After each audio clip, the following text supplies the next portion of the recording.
All right, so we're back with another episode of the Real Podcast. We're doing another one-shot today. This time it's on Pitch Perfect, and as always, I'm your host, Van. And Marcus. And we have our special one-shot guest, which looks like it's actually going to be a regular thing, so I'm pretty excited about that. First off, we have Ed. I'm Ed. He's Ed. And we have Ed's wife, who still has yet to be named. Yet to be named Ed's wife. Also to be known for the rest of the podcast as Fat Ed's wife, so that you twig bitches cannot call me that behind my back. Oh, come on. Let's be real here, okay? Your name's bitches. really Fat Patricia, all right? It's true. Damn it! All right, so now that you guys know that Fat Ed's wife's real name is Fat Patricia's wife, we're just going to go right into this. We're going to start with a round table. We're going to talk about what we thought of this movie, first and foremost. And then we'll go into more random details and anecdotes and probably stuff that's utterly off topic, but you're going to have to listen to anyways because you've started and thus committed to listening to the end of it. Listening to this podcast until the very end. So, tough break. I apologize in advance. So, Marcus, what did you think? Well, I mean, there were things about it that I really liked. I did love the music. The music was great. Really well performed. The casting was really good. They had some really funny people in this, and they all really worked well together. And though there were some things I was like, what's this all about? Like the constant usage of David Guetta. Come on. Seriously. Marcus David is Guetta. Well, if you're familiar with like the actual like DJ scene, you know that David Guetta is like a total tool. So the fact that they constantly refer to his music throughout the film is really annoying. Anything Damn, else? thoughts? No, that's it. All right, so let's just move right along. Really well performed. The casting was really good. They had some really funny. Why does this keep happening? I don't know, but crap. it felt like it was in there. Hold on. I got this. Woo! The screen got brighter. Again. I don't know why it keeps doing that. It starts for some reason. I will cut that out. You can ignore it. Good. So let's move right along. Ed, what did you think of it? I loved it. It really is a solid movie, like you said. Like just everything about it's like it works. Like you won't be disappointed if you ever watch that movie. And some like the little details, especially like with the software. I mean, so sometimes like movies are like, oh, let's just digitally impose some kind of fake designed thing, and no, they actually used Tractor to when she was doing her mixes. So it's like the software wasn't fake or anything like that. So it was little details like that I kind of got a kick out of. Awesome. Sounds great. Jen, what about you? What do you think about Pitch Perfect? He's such a nerd. Like computer Thanks, Mike. nerd. We'll edit that out. You know what I liked? The actual use of real software. Oh. No. Okay, let's be real clear here. I like how Marcus, a person who loves EDM, complained that they used too much David Guetta, and then Ed, the computer software guy, was really impressed that they used actual software. So, Jen, let's find something that correlates to you, and you can complain or not complain about that. So, what did you like or dislike about Pitch Perfect? I have to say, I enjoy the movie immensely. I've probably seen it like 24 times. It's what I like to watch when I'm sad, because you just gotta love somebody named Fat Patricia or Fat Amy. Like, you just gotta love that. I'm glad she kept with her original accent, because the girl cannot do an American accent to save her life.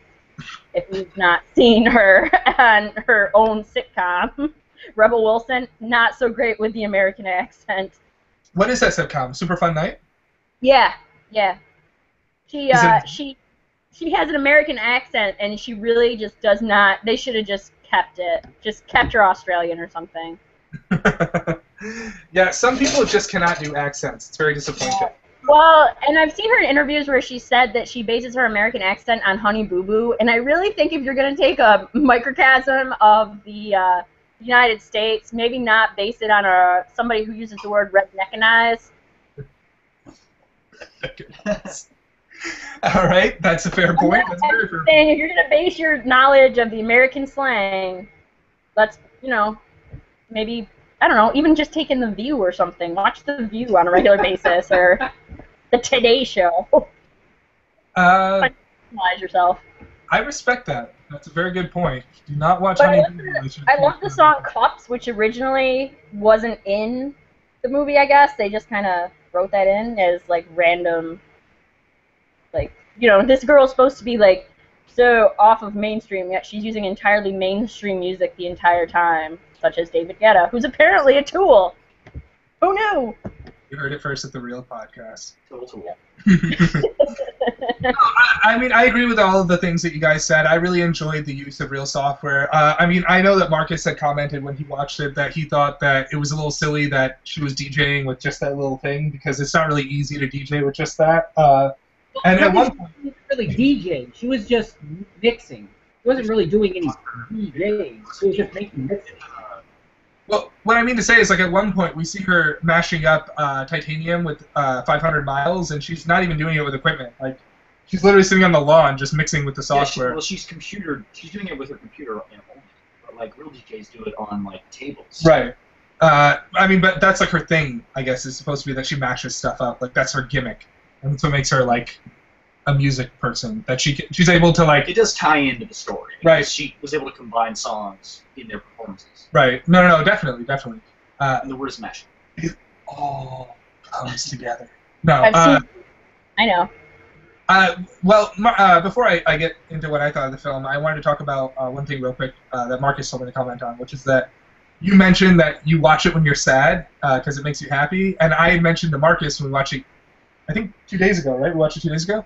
That I use it for the same reason. I've watched it like 27 times, so... Fuck me on that one. You better get busy, Jack. Pass Benzene. I guess I gotta get rid of those antidepressants. Here we go. My doctor gave me antidepressants, but I stopped taking them because I had Pitch Perfect. How can you not love somebody who comes up with the concept of sideways horizontal running? Like, really? That's what you're going with? I thought for sure you'd go with mermaid dancing. Mermaid dancing. I've worked on my mermaid how much of that is just like people like crack up the entire. You have to wonder how much of it is in the original script. To me, I would love to see the original script. Yeah. I would love to read that script. I would love to know how much of that movie was improv, because it feels like a lot of it is kind of off the cuff. You know what I mean? Yeah. But, Really? I love this. One of the scenes that really I was amused by as like a real film freak is I love the scene where her love interest, what's his name? I forgot. Jesse. When Jesse comes down with the Capri Sun and the towel, and he's talking about a moviecation, and she's telling him why she gets bored watching movies, and he goes, Star Wars, and he goes, oh, you called this like biggest cinematic reveal of our time, and she goes, you know in German, Vader means father, right? His name is literally Dark Father. and I was just like, that's so true. How did no one catch that? And then I love where he goes, oh, you know German. That explains why you don't like fun things. And I was like, that's so awesome. You know what I love about that? You know what I love about that scene is she does this sneaky girl thing that I'm not sure we might not. I think this is the first hint that she's truly interested in him because she said, well, your girlfriend must really enjoy your movies and juice boxes. And then he's like, oh, I don't have a girlfriend. Like, that's how she figures out that he doesn't have a girlfriend, is like to sneak it into, like, that's such a girl thing to do when you're interested in a guy. It's really funny you say that because as a guy, I have to admit, the first time I watched it, I thought for sure she was going to hook up with the redhead. Because she always kept getting close to her, and she jumped in on her in the shower, and I thought, like, yeah, it feels like there's something going on there, and I feel like they had the balls in the first script to go all the way, and then after that, they kind of stepped back, and they were like, no, we're gonna make it like her and Jesse, because there's at one point there's something happening where you kind of feel like they have this like thing happening, like she's like I'm really confident about all this, and then like Becca looks at her and she goes, you should be, and I was like, that's a normal girl response, like if you're a heterosexual, like you don't randomly mention like she's got it going on. Wait, how bad was the shower sex that she stopped midway to be like, hold on, let's go check out what's going over here on the stall? Well, that's the other thing that like I wanted to know, like Chloe always seems kind of really interested in Becca, if you know, like she walks in on the shower because she's just convinced that she has to be part of the team. And then, like, when the auditions happen, she's sitting there waiting to see her come out. She can't wait for this girl to come out. And she didn't even know, like, she had a good voice. Like, she asked her to come, and then she disappeared and said she couldn't sing. And then the minute she heard her voice, she literally ran into her shower. And then later, after that, Like, she can't wait for her to audition so she can be part of the Bellas. You know what I mean? Like, there is like this thing happening where you get this. And they're always bringing up the fact that the other one is a lesbian. Like, they're always bringing into that whole lesbian relationship with Cynthia Rose there. Yeah. They're always bringing that up. And even the sexually promiscuous girl that they're always, there's always this illusion that she's like going whichever way she wants. She's just a sexual being. I can't think of the name of the character. Stacey. Her name's.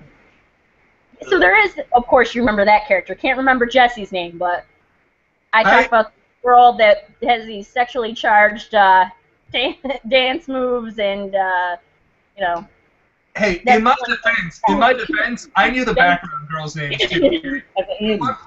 At one point, when they're doing the thing where they're mashing up that music, Marcus and I were watching. I was like, that girl who's never spoke a word's name is Denise. Like, it's not just the sexually charged one. Yeah. Like, I actually know all of the girls' names except for one of them, who literally says three words the whole movie. And then I found out after her name was Ashley, so I know all the girls' names. Then I found out I know that Jesse's roommate is Benji, and I know the douchebag guy's name is Bumper, and I know that the really hot Indian dude's name is Donald. So it's just Benji that I forgot. It's just Jesse that I forgot the name of. So, I'm sorry. I'm equal opportunity, okay? And let's just note that she did not sing Jesse's Girls at all during that movie. Perfect opportunity. One of the things I really like about Pitch Perfect, and I want to like bring this up like here because this is a podcast about movies. I love that the crux of the movie depends entirely on the Breakfast Club. Like, as a Hughes fanatic, like, that gives me the warm fuzzies every time I see it. And when they mash that up into their little, like, mashup thingy, I'm like... It's that acceptance. Yep, yeah. It's just like, yep, he's ready for it when he does the fist pump. Yep. It's not a fist bump. He's just slowly putting up in the air. Judd Nelson said, okay? Like, it's like a weird yawn that he's, like half into. He's stretching. Yep. Like a Vietnam vet, just one arm. Around the nearest girl, but then he realized she wasn't there. He put his arm up in the air. Yep. No, definitely. But so why don't we talk about some of our favorite moments from the movie? Marcus, why don't you start? Favorite moment from the movie. What's the roommate's name again? I can't remember. Benji. No, Benji. Oh, Benji. Yeah. Yeah. The other guy. That one scene where he's just like women, and he drops back down into his sword trap. Just like women. I like the reveal of that scene where you don't realize he's in the room, and then he pops his head out from the sword trick, and he just says women, and then drops back down. That's great. What about you guys? What are your favorite moments from the film? I think first of all, I've watched the ending over and over again. Like you just have to watch the ending over and over again from when Benji, in fact, is on the stage and stuff. That's so cool that, he gets to come in and be a part of the team. Because really, he's the one that got the Bellas to go to nationals by discovering the, spoiler alert, plot of the high schooler that was slipped into the college level team. So cool that he actually got to participate. Yeah, I want to take a real quick, if you don't mind me interrupting really quickly, I want to just take a moment to talk about how awesome that scene with that high school kid is. Like, where they sing Blame It on the Boogie. Like, that's a great song. And, like, those dancers are freaking incredible. Like, so at one point, they're doing, like, backflips for fun. Like, now we're doing a breakdown where we just backflip for the shits. Like, it was so cool. And I feel like I'm going to tie in there with the fact that in this film, there's great choreography, but they don't, like, shove it in your face. Like, in a lot of those dance movies, like, look at us, we're doing backflips, aren't we special? You know what I mean? Kind of movies. But do we want to talk about the real racist question, which is that team that's really good at dancing is composed entirely of African American people?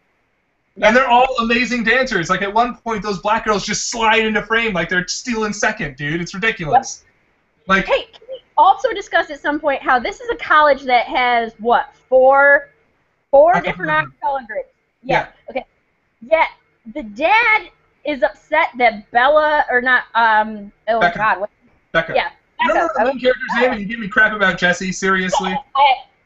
Redacted, dude. Redacted.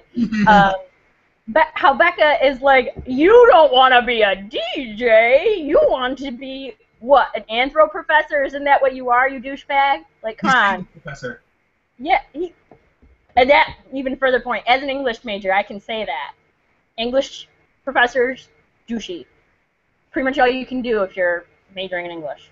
Yeah, do you want to talk about how cliche an English professor is, down to the tweed jacket with the elbow patches. He had the patches. Like, he is 100% like the 5 o'clock shadow. Like, every English professor I had in college looked exactly like that dude. Like, they must have a wardrobe when they get that job. Like, I'm telling you, it's ridiculous. And he never shows up without a blazer. That same blazer he wears in every scene he's in. And now, how about, by the way, getting back to the racism thing, she shows up in her dorm and sees a, non-white roommate, and she just assumes no English. Like, that's her go-to thing. How much English? No English? Tell me where you're at with English. What's your level with English?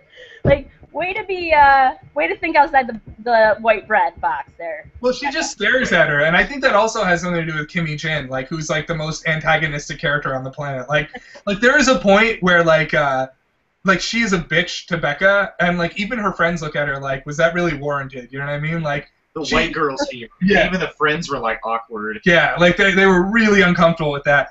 Also, let's talk about the fact that the Asian girl has this really absurdly tiny computer, like Asians are wont to do. And for some reason, they're the only people on the planet that want to play Nintendo Wii without Nintendo Wii controllers. Like, one of them has an Xbox, and they have 3D glasses on, and an Xbox Kinect, but they're playing Wii because it's a Wii game. You can see clearly on the screen. Like, there's no consistency whatsoever with that video gaming that they're doing, like, at all. Like, 2 of them are playing their cell phones. Asians, ugh, crazy. They are, right? They're batshit insane. It's ridiculous. Like, well, look at the girl, the Asian girl that's on the team that's like sets fires to feel. I set fires to feel joy. That's adorable. I was going to comment on hipster Indian guy. Oh, yes. Marcus wants to talk about hipster Indian guy. Go, Marcus. No, you talk about it. What do I want to talk about hipster Indian guy? Well, I mean, okay. Marcus is saying because I'm tall and I have thick plastic glasses, I can pass for hipster. You wear Ray-Bans. He's not wearing Ray-Bans. He's wearing some... You are one gold earring away, my friend. I would say 1 gold earring and 30 pounds more than I need to be that guy's doppelganger. And a faux hawk. He doesn't have a faux hawk. He just has hair that's curled really distinctly. Like, he has. More like an Elvis curl thing going on. Yeah, that's really. It's more of a semi-pompadour than a mohawk, I would say. The semi-pompadour's still in. It's a pompadour. By the way, how are multiple individuals that are on these teams licensed to drive a bus? Can we talk about that? Like, there's so much fun. I didn't even think about that, but that's a really good question. I don't know how that works. Like, can we talk about how awesome it is that the Troublemakers tour bus has like a hanging chair in the back of it? Like, I want to live on that chair. It's so awesome. It's like this hanging wicker chair. I assume the sequel is going to be about the 2 teams must have to come together in some way or something, because there cannot be a budget that can support 4 a cappella groups. The Trebella? Regardless of winning nationals. I don't know about that. I'm really interested to see what they're going to go to one-up the music in this one, to be honest with you, because the music is pretty damn good in the first one. But I am interested in seeing what Elizabeth Banks does with it. I mean, honestly, I would watch another Pitch Perfect movie that just had her and the other commentator in it, 24/7. Like, they are amazing. Like, I love that Elizabeth Banks' a cappella group was called the Menstrual Cycles. Well, that is an unfortunate name. Unfortunate name. You know I want to hear her say, though, and may the odds be ever in your favor. She's never going to do that. They'll never get the rights for it. Not to mention, she would have to wear some really gaudy makeup first. Yep. So, Ed, why don't you chime in? We haven't heard much of your dulcet voice. Your fortress. Stop playing video games. I ask for a half hour of your life every 4 weeks, and you can't commit. I don't really have to think about it. Well, I really like the mini competition they had, where they in the riff off. Yeah, the riff off in the that pool. That should have been longer. That was really awesome. But what really bothers me is, why is there an abandoned drained pool? Yeah. In this college. This is like a really nice college. There shouldn't be an empty pool. Well, maybe like at one point they drained it, and the a cappella groups like swarmed and took it and claimed it as their own. There's so Like, many listen, that would actually be a Cool. thing. This is what we're gonna sing. It has the best acoustics possible. It does have really absurdly good acoustics. Like when she's singing No Diggity, she's barely singing and it's echoing hard. But these girls can't get at all. They can't even sing like Turn the Beat Around. But damn it, on the cuff they're together. Like that's like where the music comes from. Well, I think the implication is that like what they're trying to say with that is that by trying to fit these girls into the Bella mold, like they fail. But when you let them do their own thing and be free, they come together really well, which is like this reoccurring motif throughout the movie. And they keep saying, like, maybe you shouldn't be trying to fit these girls into the Bella mold, which is what they really, the troublemakers all fit in pretty damn well. Maybe boys are better at conforming than girls? I don't know, but that was like the worst. To me, that was like the most enraging part of the movie, is watching this girl just like, no, we're going to do the same exact thing as we did before. It's never going to change. Even though we've never won anything with this formula, we're still going to do the formula no matter what. But they almost won. That's also something that I feel like is explained in the movie, where they imply really strongly that the reason why she's pushing so hard to do it is because the former team leader was like a total bitch, and she said they would never accomplish anything, so it was like a pride thing for her. Plus, her dad's in the army. Like, they imply that in the beginning when she says, if you can't stand the heat, get the hell out of Kuwait. You know what I mean? So, like, she has this really rigid family, and, like, their old leader didn't think they could handle it, so, like, she's trying to force them to be this group to seem like they could accomplish what Margot could not, because they fail miserably, and she's at fault. So she's trying to redeem herself and also prove to that other girl that she could be like better than she was at using what they were doing. That's kind of what I got. Prequel though, I want to see prequel to see where they would almost won against that routine because there's no like, was there sleeping with the judges or something? Because there's no way that could have won. Well, I mean, they imply in the movie that like all of them know that the whole reason the Bellas exist is because it's like 13 perfectly super hot girls that can match pitch and sing music. So like maybe they were just like, they're hot, let's pass them through. Like the whole point of that movie is that for once there are people that do not fit that mold and they cannot function in that like that box that they're being put into. Like the sock puppet acapella group. Look at that black one with a white sock. It's making a statement. I want to mention, we talked about the riff-off real quickly. Did you guys notice that there's 4 teams and yet only 2 of them are disqualified and then the troublemakers win? The Madonna team were disqualified and yet they just gave it to the other guys. That part needs to be longer. And what was the word they lost with? It was like, this one, they said one word. Is or something like that. Like and they were supposed to say it's, and nobody contested that. It's like, really? So you're gonna disqualify them over punctuate, over a contraction. The word you're looking for. Contraction. It's like, I do really love those 2 characters though, that you really only see them in like those 2 scenes. You mean Christopher Mintz-Plasse and the fat gay dude?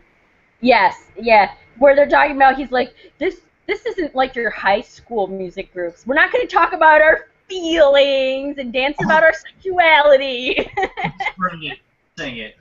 This is my tone deaf sidekick, Justin. I can't sing. If I could sing a lick, I would, but I can't, and I hate myself every day for it. I just like how flamboyantly gay that dude is. Like, he is absurdly flamboyantly gay. Like, to like the nth degree. Like, it's ridiculous. But one question I have is, how are they going to reintegrate the girls that have graduated into the Bellas? Because they're in Pitch Perfect too, like, and they're wearing Bella's uniforms. They must be singing with them. So like, they must fail. They must be postgraduate Bellas. No. They decided to go on for a master's degree. Well, we know that they have graduated because they're not on the team at the end of Pitch Perfect. Yeah. So like, I don't know how that works. Not to mention, did you realize we didn't see any new faces on the Bellas? But that's because I get it. That's because they're at the audition, so they're going to get them after that. Yeah, what do you think the song they're going to pick is? Turn the Beat Around? Yep. Yeah, that's true. I didn't think about that. Because that's what I was like, what song will it be? Yeah, no, it's, I'm telling you, I feel like they're gonna have to. I think they're just gonna have to integrate each other's groups. I think that's what it's gonna be about. Is because you have Jesse and Becca in that relationship now, and I think it's gonna be about them coming together as a couple, and they're both in these leadership-esque roles, and how that's gonna work. So they're gonna go like to the international collegiate acapella, and they'll have to like integrate them because the Japan team is just way too good, and they have boys and girls. Yes, and they play on dodgeball. Look, we both know if you want to win at dodgeball, you bring someone from like Belarus or something like that. Inga or whatever. I don't remember. You call them a Frenchman, and then you just wait for it going. Blade, laser, blazer. Talk about getting crushed by 2 tons of irony. All right, so let's move forward a little bit. So, who's your favorite character? Let's go around the room. Give me a minute. Why is Marcus always the first one? Like you were always like Marcus. Well, I'm trying to force him to talk because usually if I don't, then he won't say anything, and it'll be like me and you talking, and Ed will be playing Team Fortress. It'll mostly be a conversation between you and my lovely wife here. Yeah, What this is about. We both have our white sidekicks. It was so funny. Marcus and I were talking about how if like we were to personify Harold and Kumar, he would be Harold. I was like, but you're white, not Asian. Like, Who cares? no. Same thing. White. So, anyways, Ed, who's your favorite character? I'm gonna have to say the weird kid. Benji? Benji. Yeah, Benji. The magician. The magician. Yeah. I just love that he just like has this weird close-up magic. How long has that pigeon been in here? Like he's sitting in his room, and the guy comes in, and he's like, "Oh, here's some magic," and the guy's like, "How long has that been in your hand? Like, how long were you waiting to do this trick?" Several days. Several days. I still think my favorite is when he meets Bumper and like he like gets like really hardcore really quickly, and he's like, Oh yeah. he's like, how about we exchange email and hang out right now forever? And he's like, hard pass. And then I love when Jesse runs in the room and says, we have a spot on the team, it's yours if you want it, but you can't be weird. And he goes, what are you talking about? And the bird lands on his shoulders. Oh, now I get it. But I love that because they must have done that. They must the group did that song later, obviously, to incorporate his I've got the magic, like that incorporates his close-up magic, which they couldn't have done previously. So it's kind of cool. No, I definitely agree, and I think that like one of the things that's really great about Pitch Perfect is that everything comes full circle. You know what I mean? Both teams, they come full circle. Like at the beginning, Jesse's disappointed that Benji wasn't taken into the trebles because he's so obsessed with them. And at the end, not only does he get put into the team, he also gets to sing "I've Got the Magic in Me," which is like a song that's pretty much about Benji. You know what I mean? Yep. And he gets to sing lead on it right off the bat too, which is like really cool. You know what I mean? So like I like how that comes first circle, and then Becca's like trials and tribulations with fitting in come first circle with the song that she sings to Jesse, which is "Don't You Forget About Me," and also all the other songs. And not only does that come full circle, their entire set list is like a perfect encapsulation of the Bellas themselves coming full circle. At one point, they sing "Turn the Beat Around," like a really small part of it gets popped out, and then at one point during the chorus of some song, they sing "Party in the USA." Like, so that is like a riff off, like a complete mashup of every song that like has really meant anything to them. You know what I mean? So like the movie, it does really great with kind of like bringing these characters to like this natural sort of conclusion where they come like to their natural ending where all of the things that they've learned have been incorporated into this music, which is like a perfect way of kind of like making this movie like sort of hit that note that it's looking for, no pun intended, you know what I mean? Mm-hmm. So I really like that, and I like how it's done through the music, which is like as subtle as possible. Like they don't have like this talk where it's like, oh man, it'd be really great if you did this. Like what they do is they use the music to say what they want to say, which I feel on some level is almost like against what Christopher Mintz-Plasse says, because they are working their feelings out through song. Like she's singing "Don't You Forget About Me" to prove to Jesse that like she understands what he's saying and she gets it. You know what I mean? So like she kind of is breaking the cardinal rule of a cappella in college, isn't she? Yeah. Singing about her feelings. Just Like, saying. Granted, I mean, we're not quite sure about the confused sexuality, though I'd like to argue that point too, but regardless, at the very least, she's singing out her feelings. Yeah. But, I mean, she did bring it, and she did sing it, so we'll let it go. Are there... Marcus, you never told me your favorite character. I'll probably say Jesse. His favorite character is Jesse, guys. Pretty much because Jesse is him. Well, you gotta love anybody who can hold up a CD cover and just like emulate what's on the like record cover perfectly. Like, like that's just some great scenes. I don't doubt that for a second. I love that your introduction to him is him air guitaring Boston, which is awesome. Like, so good. Like, it's not like he was just doing it and he got caught singing it and they're like, oh wow, I'm embarrassed. No, he just kept doing it. He's like, yeah, kept him out. Well, not only that, he doesn't just like air guitar in the car. He turns to Becca and flat out sings to her. He sings Kansas to her. And then when she looks at him like he's stupid, like his parents pull through and it's like bum, and he gets thrown back in the car when like they suddenly like, jerk forward. And I also love the scene where Luke is like, "Can you get me lunch?" And he's like, "You should lay off the burgers." And he pulls his shirt up and he's like, "Good." And the chest catch continues. Like, I love that scene. That's really great. I mean, I would have to say my favorite character is probably Benji too, but I really, really like Chloe. She's like, you can't be mad at her, and I think that's really like annoying because she's such a like nice person. You don't really see people like that like very often, and I like how she's a complete dichotomy from her absurdly uptight best friend. I would love a prequel about them and how they became friends. Like, I would like to know how that friendship came to be because it's so weird and random. You know what I mean? Like, they're nothing alike at all whatsoever. Like, they panic in different intervals even. You know what I mean? I have vocal nodes. I am living with nodes. I love reading notes. I love after that when she's like, you have to hit that high note. And she goes, I can't do it. I have nodes. She has nodes. She has nodes. It's the nodes. She can't. She can't. That's great. I really like...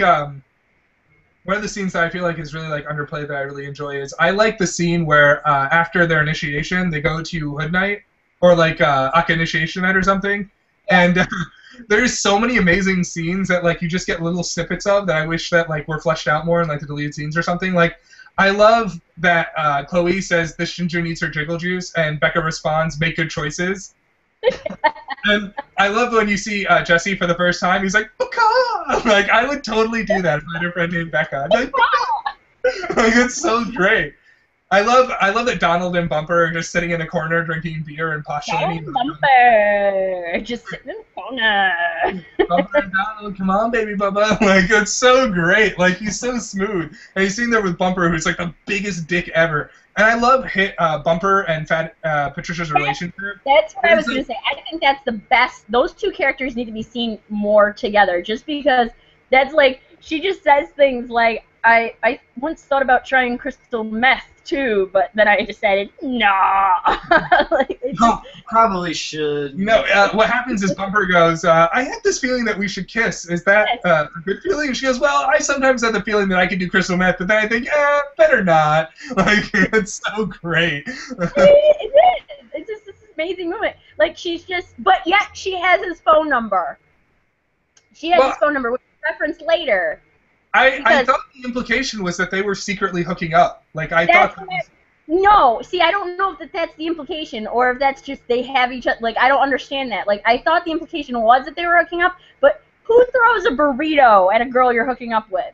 Have you met Bumper? Have you not seen more than 5 minutes of that movie? Have you met Bumper? Have you seen that guy? That guy would throw a burrito at anyone. Very sure.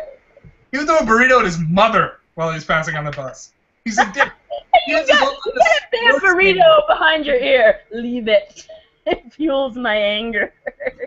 It fuels her hate fire. Come on, seriously. No. Sorry. I seriously think they were secretly hooking up. But what I really love about Fat Patricia is that, like, you get this feeling throughout the whole movie she's lying through her teeth about everything. And then in the breakdown, when they're getting called back because they get in since the high school kid was in high school, she's actually with her boyfriends that she wanted to take a break from. Like, she's in a pool and all these guys are doting on her. And it's like, she actually has 3 super hot boyfriends and she's just bored of them. Like, that's so funny to me.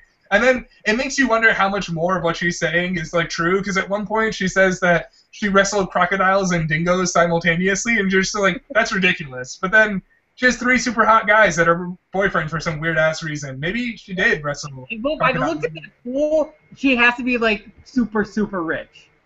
Super, super rich. Well, I mean, you have to wonder. She's from Australia, and apparently she was in like a ton of plays. She was in this like rendition of Fiddler on the Roof with a bunch of Aboriginals. She must have been something. Speaking of Fat Patricia, I love the scene where they're at the club day, you know, when she leaves with Kimmy Jin, and when she's looking at the Barden DJ booth, and it's Deaf Jews, and then Fat Patricia walks up and she goes, and the guy's like, "Shalom," and she goes, "That's not a real word, but keep trying." Like, that's an awesome line. I'm gonna break you like a cheesecake. What is it? I'm gonna finish you like a cheesecake. I'm gonna finish you like a cheesecake. She definitely gets the best line. She's pretty much the Melissa McCarthy of that movie. Like, what Really Melissa McCarthy is to Bridesmaids as Rebel Wilson was to Pitch Perfect. They gave her all the best, like, craziest things. Like, Yep. aside from, I mean, one of my favorite characters is also Lily, because I love the scene where she's singing during the trials, and when they say "shut your mouth, I just can't take it," she has like these really aggressive hand motions because they can't hear her. Like, that was really funny to me. And I also love that, like, she has like the weirdest fucking statements she randomly makes, like, "I ate my twin in utero" or something, or "I ate my twin in the womb." I did time in county. I did time in county. Like, I love that one scene where she goes, "I've had to pee for 3 hours now, and they still can't hear what she's saying. Nothing. I hear nothing." Like, it's so perfect.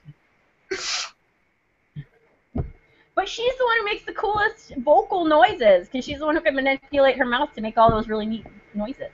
Oh, you mean because she's the beatboxer? Yes, that's Well, what let's it's not called. forget that after Chloe gets her nose surgery, she can hit those bass lines. Yep. It's really weird, honestly. It's like, She was in a lower, I think, octave than even you were then, Ed. That's how low she went. Yeah, she went like Johnny Cash. Yeah, she was seriously going down a burning ring of fire with that pitch that she was hitting, or that octave, whatever it was. So what else? What other things do you guys want to talk about? What other little scenes did you guys enjoy? What other things that do you think are worth noting? I mean, I'm thinking that I feel Why like is a guy who wants to be a DJ so incredibly hot with his freaking abs? I mean, I'm just saying. and his random British accent? Yes. Like, What what's the his purpose? you don't even know if he's like a DJ or if he's just the school DJ. Like, He's the head of the radio station. That's all he is. Mhm. Because she's interning at the radio station, and he's the guy who runs the radio station. That's it. He's not even. Seriously, how many crunches is that? Is that? I don't know. I honestly have no clue, but I would like to note that 99% of the people in that movie are abnormally attractive. And the only people that aren't are for a very distinct purpose, which is that they are unattractive because they are supposed to outline how unattractive these people are. You know what I mean? Like, all the Bellas are, like, varying degrees of attractiveness, but that's because all the prior Bellas were super hot. And they're supposed to be different. Like, that movie is about how different these Bellas are. So they are not as hot as the other Bellas. But every other person in that movie is crazy fucking hot. It's ridiculous. Like, Luke is absurdly attractive. And he has a British accent. Like, that dude's dropping panties when he walks by, and then you have to say words, man. And then when he He's the speaks... DJ, right? He's the radio station manager. Right. Yeah. But he does nothing in the film. He adds nothing to the film. He's supposed to be at the beginning. What I feel like, because of what Jesse says, is this weird, like, competition. You know what I mean? Like, he's somewhat competing for Becca's attention with Jesse within the radio station. Like, he wants to take her out to see DJs and stuff. Like, he pretty much asked her to go out on dates. So, like that is supposed to be Jesse's, like, foil. This super attractive, really poised British dude that's, like, crazy fit. Like, and he's asking her out to do stuff, and, like, he likes her. He lets her do stuff that freshmen can't do. So, like, Jesse's kind of competing with him within the radio station, like, for her favor, I guess, is his point. But he's not very well fleshed out, so, like, I don't really get that. I don't really feel like he's much of a character, honestly. And He's really not at all. for that matter, despite how much we see I'm sorry that you're heterosexual and cannot recognize the awesomeness that are his abs. I'm sorry. Sorry for you. As a man, I'm not particularly disappointed. Just saying. But I do appreciate the Indian dude's pompadour. Semi-pompadour. He's pompadour. His overall hipster appeal. He's really working it well, man. He makes us look really good. I'm just going to say it. He's got some pretty sick rap skills. Oh my god, yes. He is really good at rapping, too. That's the other thing that's awesome about I've Got the Magic in Me. He raps, and he's really good at Really it. good. Like, absurdly good at it.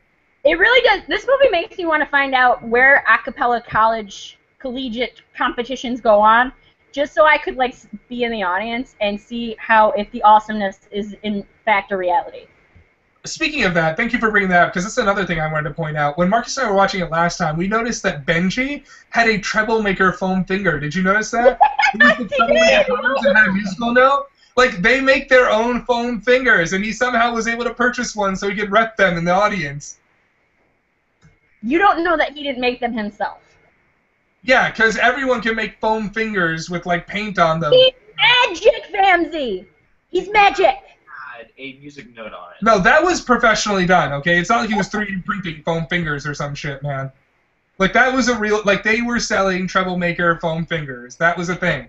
They really do that. They won the ICCAs. Why wouldn't they have merch? Come on, seriously. I think you're overestimating how hard it is to make a foam finger. Somebody Google this! Look, Here's okay, the I think you're underestimating how much effort one would go through. Like, that didn't even look like he was using, like gold Sharpie or something. That was professionally done. Like, the foam itself had a musical note in it. He didn't just paint it on. Like, the finger that was up, it had a musical note in the finger, and it was, like, etched in the foam. Like, he'd have to specially order that shit. You know what I'm saying? So like, what you're saying is you want one. yes. Okay. Thank you, Marcus. You understand. No, We'll seriously. simplify the conversation. Now that that's been eliminated, But you can't have it, and so you're angry. I see. Mendoza. No, I just think it's really funny that he has a foam finger for them. And while we're on the topic of that, can we talk about the guy from Scrubs in the like washout a cappella group, Oh, 40-year-old man? Donald. Oh. Scrubs. Yeah, Donald Faison's in it, and the dude from Brooklyn Nine-Nine's in it. That's like apparently really obsessed with getting hurt because he needs to feel something. Yeah. Kick me in the abs. Cherry on top, cherry on top. I love that scene entirely because of the part where Fat Amy goes, "The Kraken's been released. Feel the fat power." Like, that's just amazing to me that like someone would actually utter those words. Like, that's just ridiculous as far as I'm concerned. But anyway, so is there any last words you guys want to say? I think we've pretty much kind of knocked this one out. I don't think so. I think it's a good film. I can't wait to see the sequel. When is the sequel? Excited. Next year, I think they're filming it right now. Yeah, May next year. May next year? They've dated it? Yeah. Well, Marcus is eagerly gonna wait for that one. He's gonna get a 12-month calendar. He's gonna put X's on every day, and the day comes out, he's gonna have it circled, and there'll be like With a words treble clef. with underlines. Must watch. It's gonna come to theaters. I'll wait. No, I've already seen that in theaters, honestly. I'm gonna see it 12 times. 12 times? I'll see it. I'm gonna see it 13 times. And every time, I'm gonna be really sad. It's true. I'm gonna have him kick me in like the ovaries. Ed, quickly, I'm too joyful right now. Ovary kick. Right in the ovaries. No, Ed, that's not the ovary. Do it again. You missed. All you did was die. I'm still joyful. Alright, we should wrap this up. We really should. So guys, we're in agreement. Next movie we're going to talk about is Jumanji. Yes. Yes. Awesome. Let's talk Monday. Yeah, we will talk Jumanji, all right? And it will be the most glorious talk there ever will be about Jumanji, all right? I'm gonna get out my little like elephants and leopards and lions and monkeys and have them sitting all around me for it. And I'll buy a safari hat. Actually, I think Ed has a safari hat. I do. I'll wear it. Ed does have a safari hat. And I think that you should grow your hair out for this. You can be the Robin Williams. You need a giant mustache with it. And a beard, too. It's that quick. A mustache. Marcus is saying only a mustache. Just a mustache, huh? Just a mustache. Well, I can't actually have facial hair, so I would do it, but you know that, and also my hair doesn't fall. So, like, if I wanted to be Robin Williams in Jumanji, it would just be like Afro Robin Williams in Jumanji. Be like, I'll make him wipe his ass with banana leaves for at least a week. Give the you real. guys have to get ready somehow. I mean, Marcus and I are gonna eat only cabbage. Get ready. Maybe a pineapple, but only if you're good. All right, so yeah, so we'll do Jumanji next time. We'll do it in a couple weeks as usual. We do it every like 2 or 3 weeks. And then just so you guys know, some other stuff that's upcoming. We're gonna do The Shadow because I really like The Shadow and they haven't seen it. For shame, all of you. I'm so upset. You've disgraced all of your families. Man, I feel bad about myself now. You're ashamed of yourself.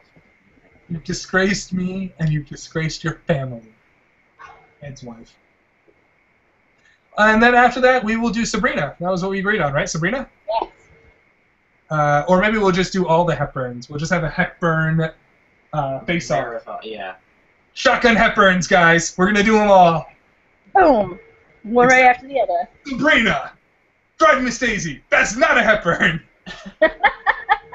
Roman Holiday. That's the one I was looking for. One where she's on a wheeled vehicle. With another... Breakfast at Tiffany's. That's what I was thinking of. I was thinking of an Audrey Hepburn movie. It just didn't happen. Excellent. I think that's it. So, wait, hold on, real quick. One last thing. We're going to do Sabrina the original or Sabrina the remake with Harrison Ford? Either way, seen both. Which one you want? I have both at home, so. Are they on Laserdisc? No, I wish. You wish. I wish. Why would anyone wish to have a Laserdisc? You would. Why wouldn't they? Those must be worth millions of dollars by now. I doubt it. Also, if you guys really want to see something crazy, one of these days I'll show you my basement. But either way, so we'll do Sabrina the remake because I've never seen it before. That was Just because it's like crazy movies everywhere. You can't see them because it's dark. when he says basement, he means bounce. You've already seen it. Oh, There's like- I thought you meant like the fun basement. What do you think this is? The basement from Girl with the Dragon Tattoo? Oh my God! Can we talk about that movie sometime? I would love to. Which one? The Swedish one? or the English one? The English one, because the way she rapes that man with a dildo. I don't think that happened in the original. Yeah. Well, it happens in the book. Did you read the book, Jen? I could not get past the first 4 pages, honestly. It's terrible. It doesn't get any better, just in case you're wondering. Okay. So, do you want to talk about Girl with the Dragon Tattoo? Because I could seriously just chop this shit up and then I could do a Dragon Tattoo episode right now. I love that fucking movie. I'm a Fincher fanatic, so. But no, we'll talk about that later. I'm sure you have to watch it again, just so you can What's see that how many later? build up. Will do. That's a really important count, man. 1 kick into the ass. 2, 3. Yeah. It's like, I never thought about ways to torture someone, but that jumped up to the top of my list. Kicking dildo into another man's ass with a steel-toed boot. Yep. Let it be known. Done that. Handles of torture. Jen's peak is steel-toed boot kicking a dildo into your ass. Isn't there a movie where they shove pineapple up Hitler's ass? I don't know Little what movie Nicky. that is. In Archer, they shove grenades up a guy's ass and they say, did you know Kegel exercises can benefit men? I would love to talk about Archer one day with you guys. That would be a lot of fun because that's a great show. I love that show. And Archer is the #1 based name for boys is Archer. It's jumps up a Or yeah. Archer. Yeah, people are naming their kids. People are naming their kids Khaleesi, which is apparently from Game of Thrones. Yeah, Khaleesi is one of them, and I read the other one that was really huge, is Katniss from Hunger Games. And we have a friend who's... Yeah, I posted it on my Facebook today. I'm sorry?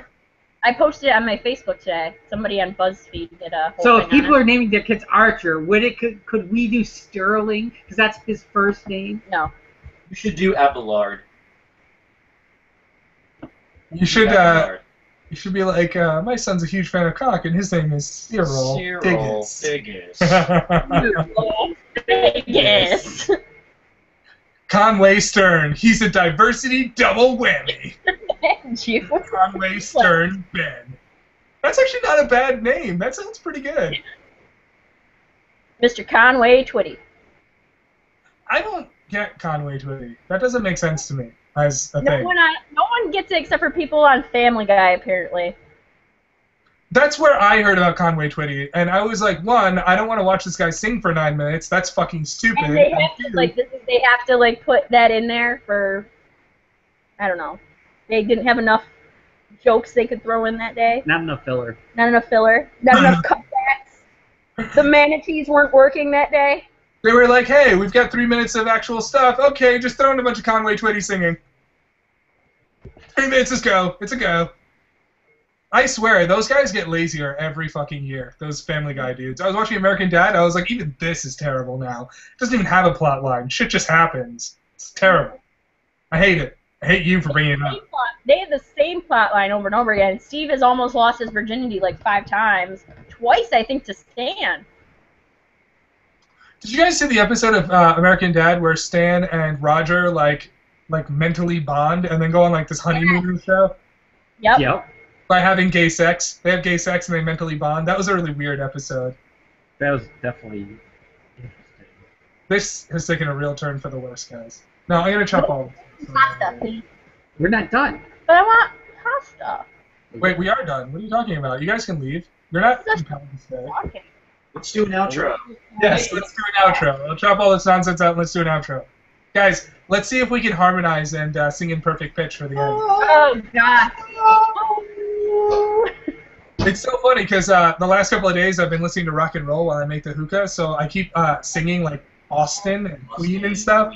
So like every time Marcus, like he'll smoke a cigarette and come up to watch me make the hookah at the end, and like I'll always be like knee deep in like some old rock and roll song, and he just keeps staring at me like, why would a person with such a terrible voice, even in the private company of his own home? Matt, our friend Matt that was in our wedding, his family harmonized. There's 4 kids and then the mom. And they are like a barber shop. Like it's amazing. Even when his dad was still there too. Yeah, it's like they do happy birthday, and I feel bad about myself. That's awesome. Those guys are so cool. Birthday party at my house, and he was like, "Why are you guys not harmonizing?" And I'm like, "I'm sorry, some of us don't have a talent for music." Like, they could have been the family that like got famous singing together. They could have been the Brady Bunch. Or Hanson. Or Hanson. Or Hanson, yeah.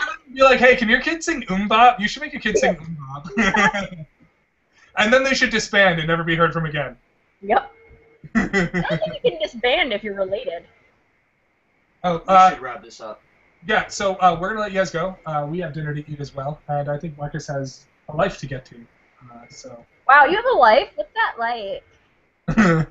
Fun. Things happen in it. Stuff happens. What? I'll tell you what, guys. Let's go with a week from now. We'll do Jumanji. We'll watch it this We're week. in California a week from now, so no. 2 weeks.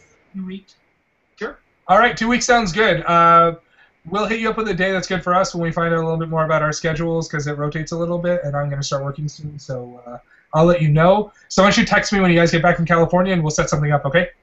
Sounds good. Awesome. All right. Always a pleasure, guys. Talk to you Thanks later. a lot. Have a good one. Yep, bye.